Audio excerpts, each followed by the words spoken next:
Dr. Marcia of Move with Marcia, and let's work on the nice pec stretch, back bending camel pose.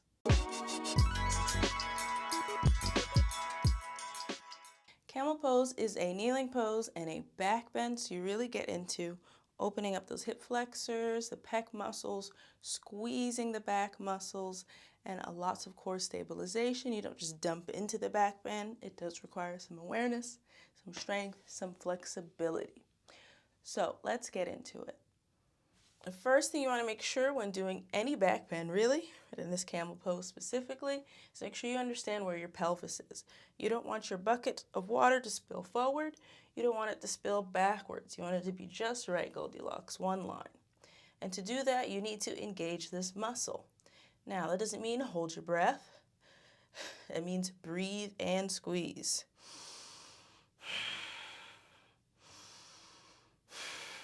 Now that you figured that out, you can get into the back bend. The general shape of camel pose is knees bent on the knees and arms somewhere back,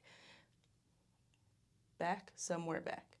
So that could mean hands on your hips, elbows back, engaging that muscle and doing a little lean. This could be your camel pose. You could also tuck the toes, reach back for your hand. Maybe you only do one. Maybe you're uncomfortable doing both at a time. This could be your camel pose. Maybe you try two hands.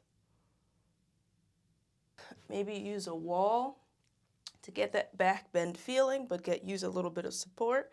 Maybe you have a chair here that you grab onto, and this is still squeezing.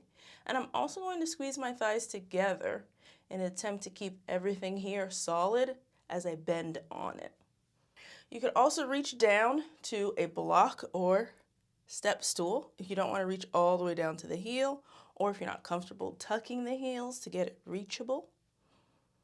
Or you can use a step stool to play with the posture a little bit more. Maybe you want to bend the knee, maybe you want to see what it feels if you could do that, but you can't balance, so you use the step stool, reach up. This is also camel pose.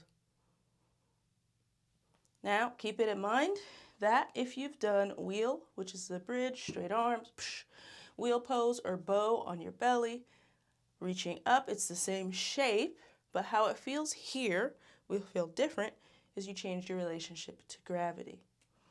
So those are your options for camel pose. Now you can go in and out, especially if you're doing one arm at a time, right? You can go in and out into your camel. You could flow in and out of it, or you could take your time to get in and then hang out for a couple of breaths. It all depends on your comfort level and what you're trying to get done. But if you have questions for me, that's what the section down below here is for. If you like this video, that's what the thumbs up button is for. If you like me and my channel, that's what the subscribe button is for. So go ahead and get into all of that, and I'll see you on the next upload. Bye.